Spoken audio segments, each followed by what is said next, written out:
નમસ્કાર મિત્રો, ખાસ કરીને આજના વિડીયો આપણે બંગાળની ખાડીની સિસ્ટમની વાત કરવાની છે, જેમાં આજથી રાજ્યની અંદર વરસાદની શરૂઆત થઈ છે. હવે કયા કયા વિસ્તારને વરસાદનો લાભ મળી શકે છે તે વિશેની સંપૂર્ણ માહિતી આપવાની છે. સૌપ્રથમ હું આપને એ જણાવી દઉં કે અત્યારે અલગ અલગ ખરીફ પાકોની અંદર ઈયળનો ઉપદ્રવ વધારે છે અને ઈયળ વિશે પણ આપણે એક વિડીયો મૂકેલો હતો અને એ વિડીયો પણ આ વિડીયોના અંતમાં સાઈડમાં બતાવશે, એટલે દરેક મિત્રો આ વિડીયોના અંતમાં વિડીયો જોઈ લેવાનો છે.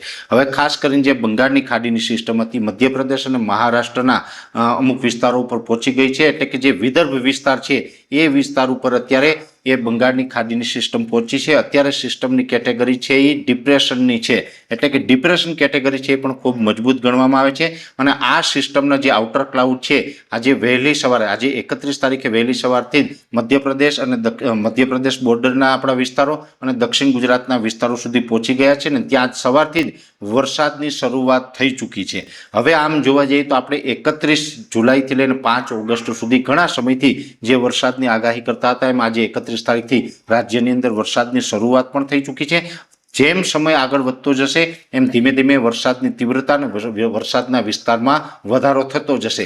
જેમાં સૌથી વધારે વરસાદ પડવાની સંભાવનાઓ છે એવા જિલ્લાના જો આપણે નામ જણાવું તો અત્યારે આજે 31 તારીખે જે સાંજ સુધીનું અમારું છેલ્લું પ્રિડિક્શન છે એ મુજબ સિસ્ટમ પણ થોડીક આગળ પાછળ ટ્રેક ચેન્જ કરી રહી છે.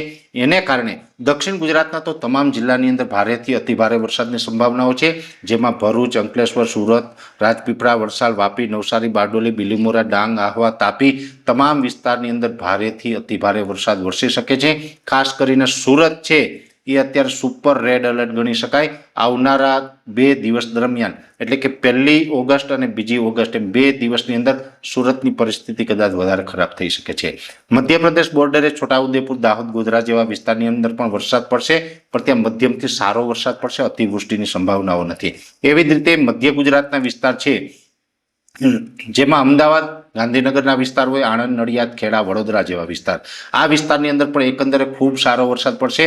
એકાદ સ્પેલ છે ત્યાં ભારેથી અતિભારે વરસાદનો પણ જોવા મળી શકે.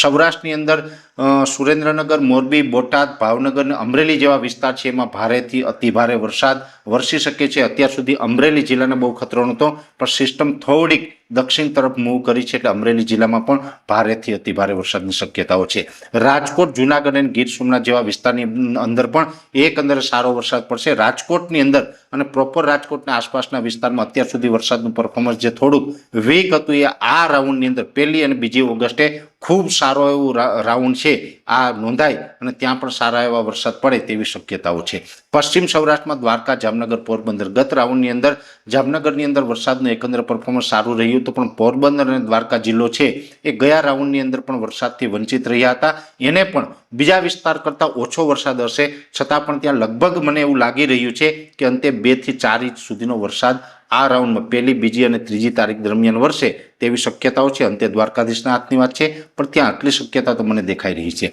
કચ્છ જિલ્લો છે એમાં પણ પૂર્વ કચ્છમાં ભુજ, ભચાઉ અને રાપર તાલુકાની અંદર એકંદરે સારો વરસાદ પડશે, ભારેથી અતિભારે વરસાદ પડશે. બીજા વિસ્તારોની અંદર પણ મધ્યમથી સારો વરસાદ. સાર્વત્રિક કચ્છ જિલ્લાનો આ રાઉન્ડની અંદર લગભગ કોઈ તાલુકો બાકાત ન રહે, તમામ તાલુકાની અંદર વરસાદ વરસી શકે છે. ઉત્તર ગુજરાતની અંદર પણ સામાન્ય કરતાં વધારે વરસાદ વરસવાની સંભાવનાઓ છે, જેમાં વાવ, થરાદ, બનાસકાંઠા, સાબરકાંઠા, પાટણ, મહેસાણા, અરવલ્લી તમામ વિસ્તારની અંદર વરસાદ વરસશે અને સામાન્ય કરતાં વધારે એટલે કે ભારે વરસાદની સંભાવનાઓ છે. જે આપણે વાત કરતા હતા આ સિસ્ટમ છે અત્યારે લગભગ રાજપીપળાથી લઈ અને ડાંગ સુધીનો જે વિસ્તાર છે એ વિસ્તાર અને આસપાસથી ગમે ત્યાંથી આ સિસ્ટમ પ્રવેશ કરશે, જેમાં એના અમુક પાર્ટ છે એ છોટાઉદેપુર સુધી પણ લંબાઈ શકે છે. એટલે છોટાઉદેપુર, રાજપીપળા અને અમુક વિસ્તાર છે રાજપીપળાથી લઈને ડાંગ સુધીના આ વિસ્તારમાંથી સિસ્ટમ પ્રવેશ કરી દક્ષિણ ગુજરાતના અમુક ભાગો, સૌરાષ્ટ્રના ઉત્તર ભાગો, મધ્ય ગુજરાતના ભાગોને કવર કરી અને આ સિસ્ટમ છે નબળી પડતા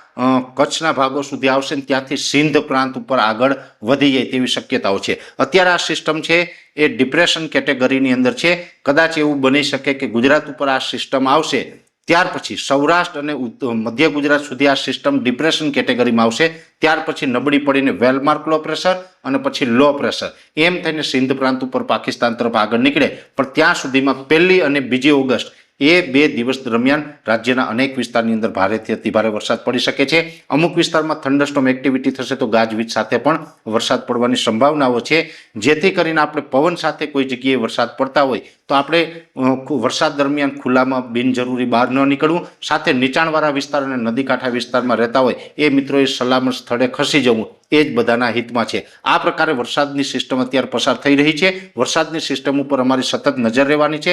પડે પડની માહિતી છે અમે આપણા સુધી પહોંચાડતા રહીશું। શરૂઆતમાં આપણે જણાવ્યું હતું, આ સાઈડમાં વિડીયો દેખાઈને ટચ કરીને જોશો એટલે ઈયળ અને બીજી પણ પ્રોબ્લેમ વિશેની તમામ માહિતી છે આ વિડીયોની અંદર મળી જશે। દરેક મિત્રોએ વિડીયોને લાઈક આપીને દરેક ગ્રુપમાં શેર કરવો। યુટ્યુબ ઉપર જોઈ રહ્યા હોય તો ચેનલને સબસ્ક્રાઇબ કરજો, ફેસબુક તથા ઇન્સ્ટાગ્રામ આઈડીને ફોલો કરજો। નમસ્કાર।